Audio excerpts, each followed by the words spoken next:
जाए। न्यू में मैं गया, फिर उसके बाद मैंने मॉडल विजिट, फिर उसके बाद 3D, और उसके बाद चूंकि ये स्ट्रक्चर एनालिसिस है तो मैंने सॉलिड मैकेनिक्स वाला यहाँ पर रिसेंटली में शो हो रहा है। अगर शो नहीं होता तो यहाँ पर स्ट्रक्चरल मैकेनिक्स में जाना पड़ेगा। ठीक है, तो रिसेंटली में जब शो हो रहा है तो मैंने डायरेक्टली उसी को क्लिक किया, तो आपको नजर आ रहा है कि ये फिजिक्स इधर ऐड हो गया। इसको ऐड करके, और लेट से आपसे गलती से 2 3 4 यहां पर ऐड हो गए, तो आप रिमूव के ऑप्शन से कंट्रोल के साथ सिलेक्शन करके उन्हीं को रिमूव भी कर सकते हैं। ठीक है, तो उसके बाद जैसे ही मैं क्लिक करूंगा तो मेरे पास स्टडी के बाद क्या आएगा, यहां पर again time dependent frequency, eigen frequency, और ये चीजें जो है ना हम यूजुअली वाइब्रेशन एनालिसिस में यूज करते हैं। तो अगर लेट से हमें टाइम मिला तो आज एक छोटा सा थिन प्लेट बना के उसकी वाइब्रेशन एनालिसिस भी मैं आप लोगों को सिखा दूंगा। बाय डिफॉल्ट उसमें 5 जो है ना 5 6 फ्रीक्वेंसियां बन जाती है, वैसे आप ज्यादा के लिए भी उसको एक्सटेंड कर सकते हैं। तो जब मैं बीएस का स्टूडेंट था उस वक्त मैं इनसिस यूज करता था। ये उस वक्त की बात है, तब से मेरे मुझे जो है ना सिमुलेशन वाला फील्ड पसंद था। तो उस वक्त मैंने एनसिस पे 10 प्लेट की जो है ना वाइब्रेशन एनालिसिस की थी, और ऑलमोस्ट मेरे फ्रीक्वेंसी के रिजल्ट और उसके फ्रीक्वेंसी के रिजल्ट 100% मैच हो गए थे। So once you are a little bit experienced in simulation field and you know the concept, you know the technique, then it's not a very difficult job for you. पर time लगेगा, experience और practice करना इसके लिए जरूरी है। तो let's say मैं स्टेशनरी को सेलेक्ट करता हूँ और फिर डन क्लिक करता हूँ, तो वो मुझे कहता है कि जो पिछला आपका कंसोल फाइल है उसमें आप कोई चेंजेस सेव करना चाहते हैं, जो अभी आपने चेंजेस किए। मैं कहता हूँ नहीं, उसको उसी तरह रहने दे। तो ये मेरे पास वही इंटरफेस दोबारा आ गया है। अब मैं इस तरह करता हूं कि कोई भी इसके ऊपर जो है ना राइट क्लिक करके कैंटिलीवर बीम के लिए एक ब्लॉक जनरेट करता हूं। तो इस ब्लॉक में आप देख सकते हैं कि यहां पर मैं इसको 100 मीटर, इसको 10 मीटर, और इसको लेट सपोज 2 मीटर, उसकी वेथ, डेप्थ और हाइट ये मैंने ये रखी। और फिर यहां पर बिल्ड सेलेक्टेड करके ये उसी तरह का जो है ना ज्योमेट्री जो अभी आप लोगों ने थोड़ी देर पहले देखी थी, एग्जैक्ट वही ज्योमेट्री दोबारा आ गई। अब अ, हमारे पास जो है ना ज्योमेट्री डिफाइंड है, और फिजिक्स भी हमने सेलेक्ट किया है, टाइम भी सेलेक्ट किया है, तो मटेरियल असाइन करना जरूरी है। कीप इन माइंड कि मटेरियल अभी चूंकि हमने डिफाइन नहीं किया है तो ये क्लास नजर आ रहा है। अगर आप इस स्टेज पे मैं कंप्यूटेशन रन करता हूं तो डायरेक्टली एरर आ जाएगा, कंप्यूटेशन आगे प्रोसीड ही नहीं होगी। तो मटेरियल असाइन करना जरूरी है। एक चीज और नोट करें कि कभी कभार मटेरियल हम यहां से भी फिजिक्स में जाके डिफाइन कर सकते हैं। ठीक है, यहां पर डायरेक्टली भी डिफाइन हो जाएगा। फॉर एग्जाम्पल मैं यहां पर ई की वैल्यू लिखता हूं 200 E⁻⁹ पॉइजन रेशो, इसकी मैं वैल्यू डिफाइन करता हूं, यूजर डिफाइन करके लिखता हूं कि 0.3 सील के लिए यही वैल्यू होती है। और फिर यहां पर जो है ना अ, ये कल चूंकि मैंने ट्राई किया है तो मुझे इसकी वैल्यू याद है, 7850 इसकी वैल्यू मैं रखता हूं। तो जैसे ही मैंने ये 3 प्रॉपर्टीज जो उसके लिए रिक्वायर्ड थे डिफाइन कर दिए, तो अभी आप यहां पर देख सकते हो कि मटेरियल से वो जो क्रॉस वाला निशान है वो खत्म हो गया। तो इसका मतलब ये है कि जरूरी नहीं है कि आप सिर्फ मटेरियल यहां पर डिफाइन करें, आप मटेरियल फिजिक्स के अंदर भी डिफाइन कर सकते हैं। और ये भी कल डिस्कस हुआ था कि अगर फ्लूइड से रिलेटेड आप कोई प्रॉब्लम सॉल्व करते हैं तो डेंसिटी और विस्कोसिटी उसके लिए कंपलसरी है। अगर आप स्ट्रक्चर से रिलेटेड कोई प्रॉब्लम सॉल्व कर रहे हैं तो उसके लिए जरूरी है कि इलास्टिक मॉडुलस और पाइजान रेशो, उसके अलावा आज इसने डेंसिटी भी मांगी तो मैंने दे दी, अदरवाइज इनके अलावा भी चल जाती है कभी कभार। अगर आप थर्मो से रिलेटेड कोई प्रॉब्लम सॉल्व कर रहे हैं तो वहां पर थर्मल कंडक्टिविटी और वो वाली वैल्यू फिर वो आपसे मांगेगा। तो डिपेंडिंग ऑन यूर फिजिक्स, एक टाइम पे आपने 3 4 फिजिक्स लगाए हैं तो जितनी भी उनकी रिक्वायरमेंट है वो सारे वो आपसे डिमांड करेगा। अब जब मैंने फिजिक्स और सारी चीजें ये वाले डिफाइन किए हैं तो बाउंड्री कंडीशन की बारी आती है। तो जिस तरह मैंने बताया कि कैंटिलीवर बीम का लेफ्ट एंड जो है ना फिक्स होता है, तो मैं क्या करता हूं यहां पर फिक्स कंस्टेंट अप्लाई करता हूं इस एच पे। ठीक है, ये आपको नजर आ रहा है कि 1 के ऊपर ये सिलेक्शन आ रहा है। और उसके बाद ये करता हूं कि अगेन इस पे राइट क्लिक करता हूं और बाउंड्री लोड वाला ऑप्शन सेलेक्ट करता हूं। तो बाउंड्री लोड में अभी ये मुझे यहां से बता रहे हैं कि आप इसमें बाउंड्री सेलेक्ट करें। तो लेट से मैं ये सेलेक्ट करता हूं, और फिर ये एक्सेस आपको क्या बता रहे हैं, लेट से मैं इसको इस तरह करता हूं। तो ये अभी मुझे जो है ना क्लियर व्यू दे रहा है कि this is X direction, this is Y direction and this is Z direction. ठीक हो गया। तो अब इसके बाद हमारे पास क्या होगा कि हमें ये वाले जो लोड की मैग्नीट्यूड है और डायरेक्शन है वो डिफाइन करना पड़ेगा। तो वो कैसे डिफाइन होगा? फॉर एग्जांपल,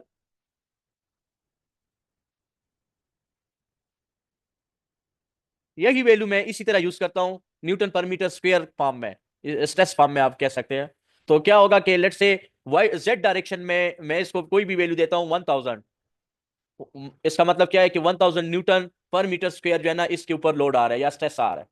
और फिर इसके बाद मैं अगला स्टेप क्या करूंगा कि मेश करूंगा। मेश में भी आप लोगों को पता है कि यहाँ पर हमारे पास काफी सारे ऑप्शन है। फाइन, नॉर्मल, तो लेट्स से अगर मैं फाइन करता हूं तो ये हमारे पास इस तरह कन्वर्ट हो जाएगा। -1000 करिए, वो मैंने जानबूझ के नहीं किया ताकि आप लोगों को डायरेक्शन का उधर समझा सकूं। अब मैंने लोड डाउनवर्ड अप्लाई किया है लेकिन मैंने माइनस साइन नहीं लगाई, तो वो क्या करेगा, वो ऊपर की तरफ उसको डिफ्लेक्ट कर देगा। तो दैट इज गुड पॉइंट गाजी ने इंडिकेट किया। वो वहां पर फिर मैं दोबारा कंप्यूट करके आप लोगों को बताऊंगा। तो मिश करके मेरे पास ये मिशिंग आ गई है। अब जब मैंने मिशिंग, मटेरियल प्रॉपर्टीज और ये सारी चीजें कर लिए तो उसके बाद कंप्यूटेशन की बारी आएगी। और इस पे मैं क्लिक करूंगा, उसके बाद कंप्यूट करूंगा। तो यहाँ पर मुझे फ्राग्रेस आएगा। यहाँ पर मैं देख सकता हूँ कि फ्राग्रेस क्या हो रहा है। और अ, इस यहाँ पर जो है ना, ये आप देख सकते हैं कि हमारे पास बाय डिफॉल्ट जो है ना उसने 1/स्ट्रेसेस का इस तरह का रिजल्ट दे दिया और इसकी जो डिफ्लेक्शन है वो ऊपर की तरफ हो चुकी है। तो वो क्या वजह थी कि मैंने जो है ना वहां पर मैग्नीट्यूड में नेगेटिव साइन मेंशन नहीं किया।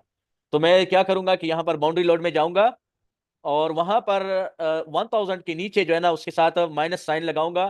तो जिस तरह मैंने थोड़ी देर पहले एक्सप्लेन किया था कि दोबारा मैं आऊंगा सोल्यूशन के ऊपर, इसके ऊपर राइट क्लिक करूंगा और गेट इनिशियलाइज वैल्यू, ताकि ये दोबारा जो है ना सिरे से शुरू कर ले।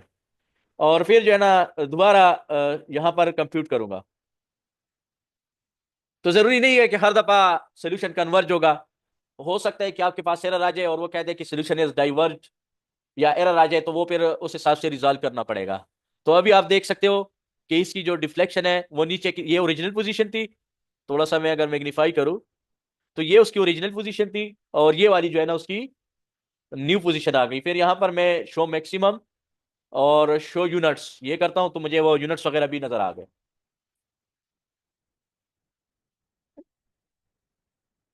अब सिर्फ स्ट्रेस तो हमारे पास आ गया है, लेकिन लेट्स स्ट्रेस स्ट्रेस भी है और साथ साथ डिफॉर्मेशन भी शो हो रहा है, लेकिन डिफॉर्मेशन का लेजेंड इधर नजर नहीं आ रहा है। तो लेट्स से मैं दोबारा यहाँ पर रिजल्ट में जाता हूँ और यहाँ पर 3D फ्लैट का ग्रुप कोई जनरेट कर देता हूँ और इसका नाम रखता हूँ डिफॉर्मेशन। क्योंकि बाज औकात आप जब एनालिसिस करते हैं तो ये पॉसिबिलिटी है कि आपको फिर बाद में चीजें याद ना रहें। तो इसलिए जो भी इवन की ज्योमेट्री भी जब हम बनाते हैं तो उसके डिफरेंट कलर रखते हैं और उसके डिफरेंट पार्ट्स को रीनेम करके डिफाइन करते हैं ताकि बाद में हमें आसानी हो कॉम्प्लिकेटेड ज्योमेट्री को सॉल्व करने में। तो यहाँ पर भी आपको यही करना पड़ेगा कि इस डिफॉर्मेशन से मैंने जनरल 3D फ्लैट को रीनेम कर दिया है और उसके ऊपर फिर राइट क्लिक किया। तो यहाँ पर मैं डिफॉर्मेशन वाला ऑप्शन सेलेक्ट कर सकता हूँ।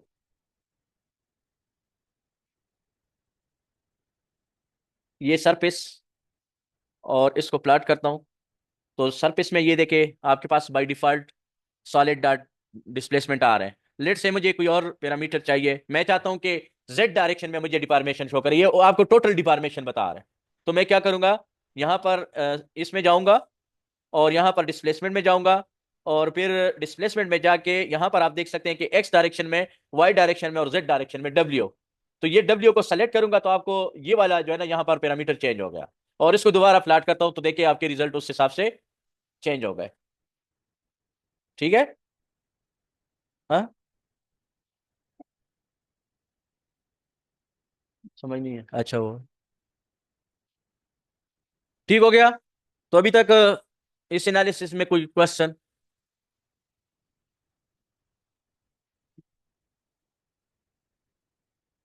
एक जो है ना वाइब्रेशन एनालिसिस से 10 फ्लैट की करा देता हूँ, उसके बाद हमारी टी ब्रेक हो जाएगी और उसके बाद दो केसेस मैं आप लोगों के लिए लाया हूँ और उसके स्टेप्स वगैरह भी अवेलेबल है, वो मैं आपके साथ शेयर कर लूंगा। आप लोगों ने अपनी मर्जी से कोई भी उसमें सेलेक्ट करके ट्राई करना है और उसमें अगर आप लोगों को कोई प्रॉब्लम आता है तो I will available to help you. उसके बाद हमारा क्या होगा कि सर्टिफिकेट सेशन होगा और फिर उसके बाद जो है ना ये फीडबैक फॉर्म आप लोगों को एक मिल जाएगा और वो भी आप लोगों ने भरना है। इसके अलावा आप लोगों ने अपनी अटेंडेंस भी मार्क करनी है, गूगल फॉर्म आप लोगों के साथ शेयर हो जाएगा, और जो फिजिकल यहाँ पर अवेलेबल कैंडिडेट है वो पेज पे भी अपना अटेंडेंस मार्क कर लेंगे।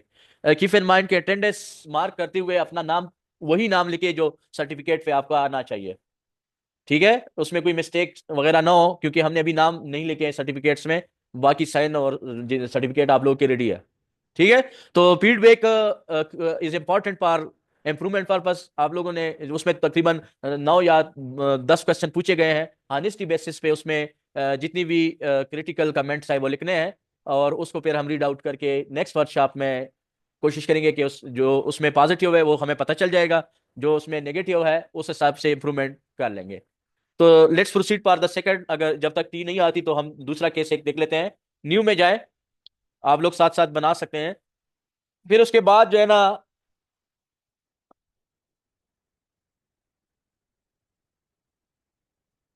क्योंकि वाइब्रेशन एनालिसिस के लिए भी यही आएगा, सॉलिड मैकेनिक्स वाला फिजिक्स आएगा, तो आप इसी को फिलहाल ऐड करें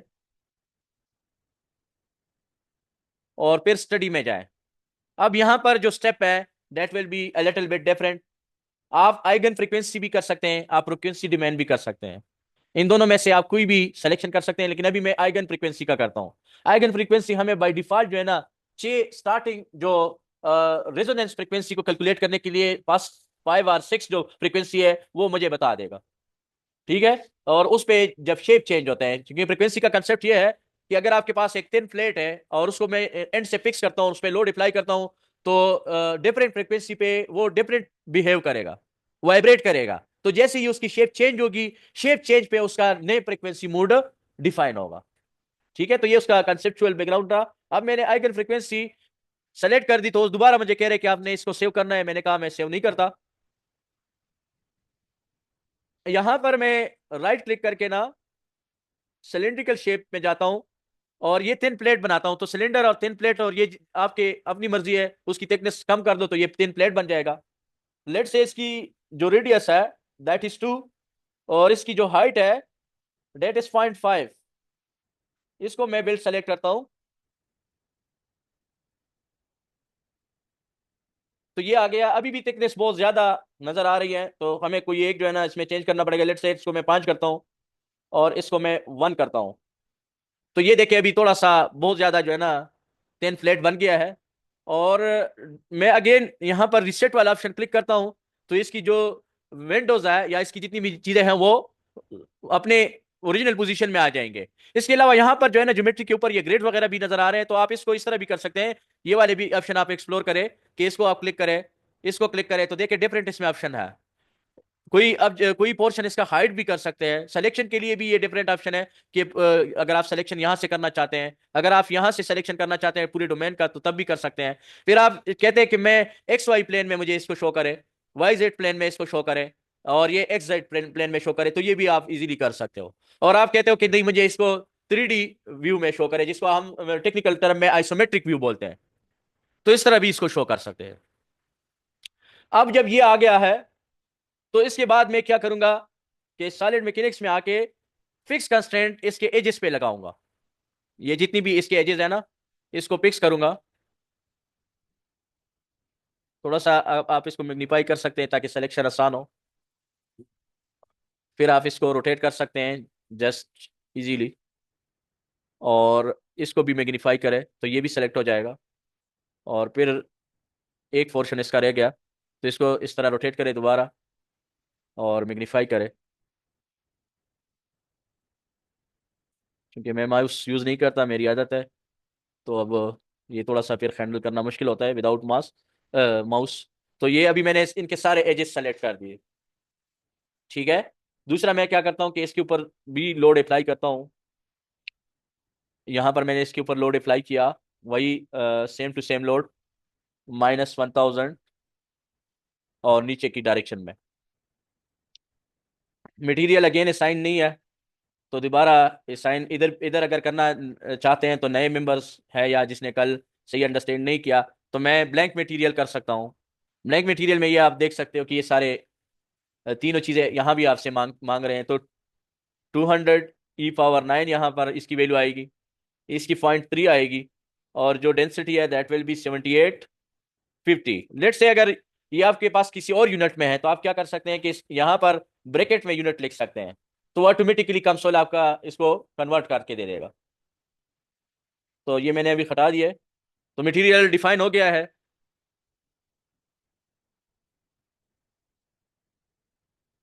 मेशिंग कर लेते हैं तो अगेन सेम स्टेप्स, ये उसका मेश नजर आ जाएगा।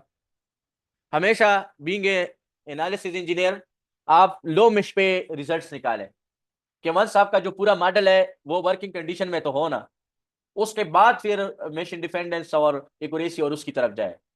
कभी भी इस तरह ना करें कि स्टार्ट में आपने बहुत ज्यादा हेवी मेश रखा और आप जिस तरह एक हम किसी क्लाइंट का प्रॉब्लम सॉल्व कर रहे हैं दैट इज फ्रॉम इंडिया, तो उस यहाँ पर स्टडी वाला टेप नहीं आ रहा है। तो अगर आपने इस तरह का टेप मिस किया तो इसका मतलब ये नहीं है कि आप स्टार्ट से दोबारा न्यू फाइल से जाके पूरा रिपीट करेंगे। It's too easy. आप यहाँ पर ऊपर वाले टैब में जाएं और यहाँ से ये ऐड स्टडी, फिर चूंकि फ्रीक्वेंसी डोमेन में या आइगन फ्रीक्वेंसी हमने सेलेक्ट करनी है तो उसको सेलेक्ट करें और ऐड कर दें। तो ये देखें आइगन फ्रीक्वेंसी के लिए स्टडी आ गई है। फिर यहाँ से आप इसको डिलीट कर सकते हैं ताकि ये आपको नज़र ना आए, और होम में जाके आप इसको रिसेट कर सकते हैं ताकि ओरिजिनल फॉर्म में आए। इसकी जो ये डायमेंशन है अगर ये आप नहीं देखना चाहते तो आप क्या कर सकते हैं कि इजीली यहाँ पर ये ग्रिड वाला ऑप्शन, तो ये देखे सिर्फ अभी प्लेट नज़र आ रहा है और अगेन ये उसका X Y Z reference show हो रहा है। तो अब मैं क्या करूँगा कि इसको कंप्यूट करूँगा। तो लेट्स सी, ये उसका देख सकते हैं आप, सारे मोड्स यहाँ पर नज़र आ रहे होंगे।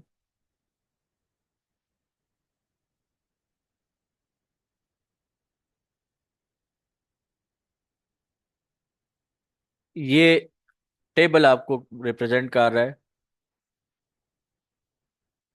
ये टेबल आप देख सकते हो, जिस तरह मैंने बताया था कि पहले 6 मोड्स के लिए ये आपको जो है ना damping ratio, quality factor, angular velocity, eigen frequencies, ये चीज़ें बता देगा। इसका मतलब ये कि इस फ्रीक्वेंसी पे डिफरेंट शेप है, इस पे डिफरेंट है, इस पे डिफरेंट है, वो भी आप यहाँ से कंफर्म कर सकते हैं।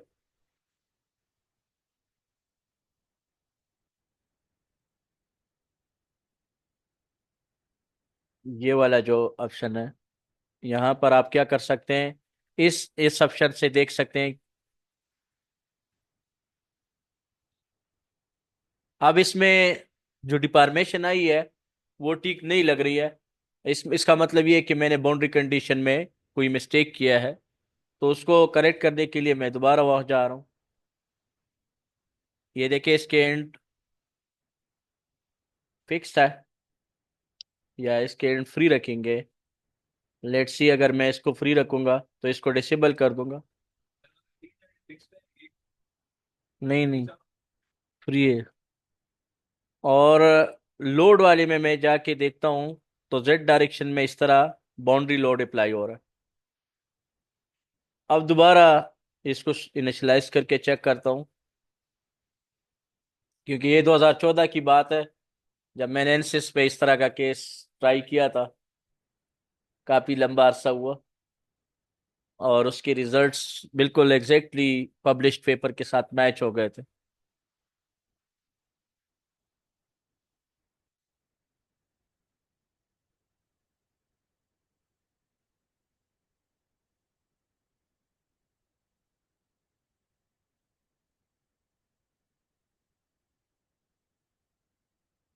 अच्छा, ये एक चीज और भी है, जो सरफेस डिस्प्लेसमेंट है ये ओवरऑल डिस्प्लेसमेंट या टोटल डिस्प्लेसमेंट है, जो square of the X Y और जेड इनकी समेशन से बना हुआ है। तो ये देखिए अभी मेरे ख्याल से ठीक हो गए रिजल्ट्स, आप देख सकते हैं अभी थोड़े से ये ठीक हो गए। अब अगर मैं इसको सिर्फ जेड डायरेक्शन में सरफेस डिफॉर्मेशन को कन्वर्ट करूं तो यहाँ पर मैं आऊँगा और यहाँ पर ये मैंने बताया है कि डिफरेंट ऑप्शन अवेलेबल है, आप इसमें जाए सॉलिड मैकेनिक्स में जाए, डिस्प्लेसमेंट, और डिस्प्लेसमेंट में फिर जो वाई डायरेक्शन की फील्ड है, जेड डायरेक्शन सॉरी, इसको क्लिक करें। तो ये देखिए रिजल्ट उस हिसाब से जेड डायरेक्शन के लिए इस तरह बनेंगे। जरूरी नहीं है कि कलर आप ये रखे, कभी कभार आप लोग के पास कलर डिफरेंट आ रहा होगा, तो इससे कंफ्यूज नहीं होना, कलर इधर इजीली चेंज हो जाता है।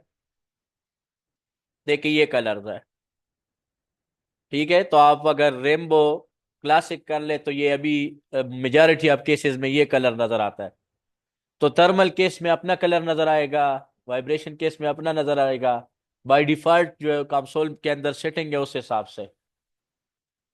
ठीक है, तो आप इसको चेंज भी कर सकते हैं, अगर आप लोगों को ये कलर अच्छा लगता है तो आप इस हिसाब से इसको करें। अब यहाँ पर मैं दोबारा डिफॉर्मेशन में जाता हूँ, तो इसमें लेजेंड वगैरह नजर नहीं आ रहा। तो अगर नजर नहीं आता इसमें, आप एक और चीज नोट करें कि यहाँ पर ये क्वालिटी है। तो जब आप क्वालिटी इसका इंप्रूव करना चाहते हैं तो एक्स्ट्रा फाइन क्वालिटी करें, तो उस हिसाब से इसकी क्वालिटी उतनी बेहतरीन हो जाएगी। फिर इसमें स्मूथनेस अगर कोई लाना है तो आप ये कर सकते हैं कि inside the geometry, inside the domain, everywhere, इसको स्मूथ भी कर सकते हैं अगर इसमें कोई डिसकंटिन्यूटी वगैरह है। तो इसका जो लेजेंड है वो कैसे आएगा, वो यहाँ पर ऑप्शन होगा शो लेजेंड। इसको जैसे ही मैं क्लिक करके प्लॉट करूंगा तो ये लेजेंड आपको नजर आ गया है। ये जो है ना इस तरह आ गया। अब यहां से आखिरी पॉइंट तक ये जाएगा। देखिए जो आखिरी आइगन फ्रीक्वेंसी है, शेप चेंज हो गया ना, अभी शेप कितना चेंज हुआ। अगर मैं इसको थोड़ा सा वन बाय वन एक एक स्टेप ले जाता हूं तो दूसरा शेप इसका इस तरह बन रहा है। और अगर थोड़ा सा मैं इसको मजीद बेक ले जाता हूं तो इस तरह बन जाएगा, फिर ये इस तरह बन जाएगा, फिर इस तरह बन जाएगा। अब जिस तरह मैंने बताया था कि ये बेसिकली वाइब्रेशन में उसके मोड्स जब चेंज होते हैं ना, ये इस तरह वाइब्रेट करेगा। तो जहां पर इसके मोड्स चेंज होंगे, शेप चेंज होगा, वहां पर इसकी आइगन फ्रीक्वेंसी की वैल्यू आएगी। तो बाय डिफॉल्ट जो है ना ये 6 होता है। अगर आप चाहते हो कि मैं मजीद ऐड करूं तो यू कैन इजीली ऐड। यहां पर सेटिंग में जाओ, यहां पर इसने नंबर जो है ना 6 लिखे हुए हैं। आप इसको कर दे, लेट से 15 मोड कर दे या 10 कर दे। फॉर एग्जांपल मैं 10 करता हूं और दोबारा इसको कंप्यूट करता हूं। वहां पर फ्रीक्वेंसी भी एक मेंशन है, लेट से सर्च पर आइगन फ्रीक्वेंसी ऑफ 1 हर्ट्ज। तो आप इसको चेंज भी कर सकते हैं अपनी रिक्वायरमेंट के मुताबिक। तो मैंने 2 किया और फिर इसको दोबारा मैं इनिशलाइज करता हूं, दोबारा कंप्यूट करता हूं। तो लेट्स सी रिजल्ट्स पे क्या असर आएगा।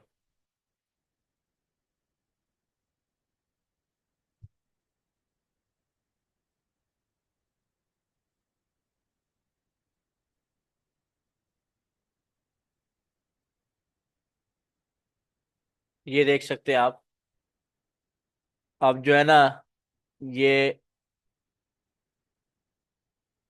10 डिफरेंट आइगन फ्रीक्वेंसी के लिए रिजल्ट को रिप्रेजेंट करेगा। ये देखे, जितना मुझे याद आ रहे हैं ना तो उसमें ये वाले शेप आए हुए थे। 2013 या 14 की बात है। तो आई थिंक कि हमारे जो रिजल्ट है ये ठीक है, आल्दो कि उसमें मटेरियल प्रॉपर्टीज या इस तरह की कुछ चीजें होंगे जो डिफरेंट हो।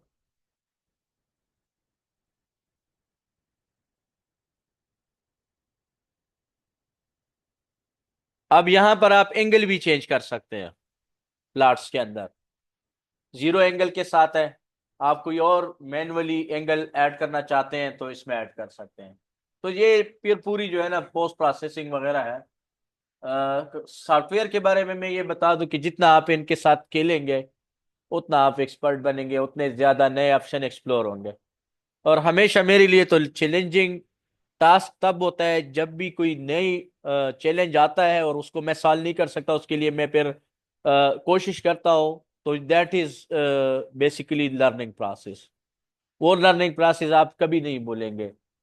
तो जब भी आपको नया चैलेंज आ जाए सिमुलेशन में, तो आप एक्सेप्ट करें उसको।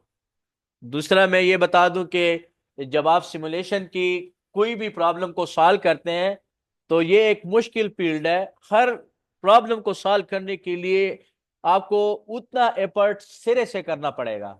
ये नहीं है कि आप एक एरिया का या एक प्रॉब्लम आपने बहुत अच्छा किया, जिस तरह मैंने स्टार्टिंग वाली वीडियो में एक वैलिडेशन दिखा दी। इवन कि ये स्टूडेंट, मेरी स्टूडेंट आपके सामने बैठी है, एक दिन वही ज्योमेट्री हमने एक्सपोर्ट की, दोबारा उसके अंदर इंपोर्ट की, और वही मॉडल पेयर नहीं चल रहा था, रिजल्ट मैच नहीं हो रहे।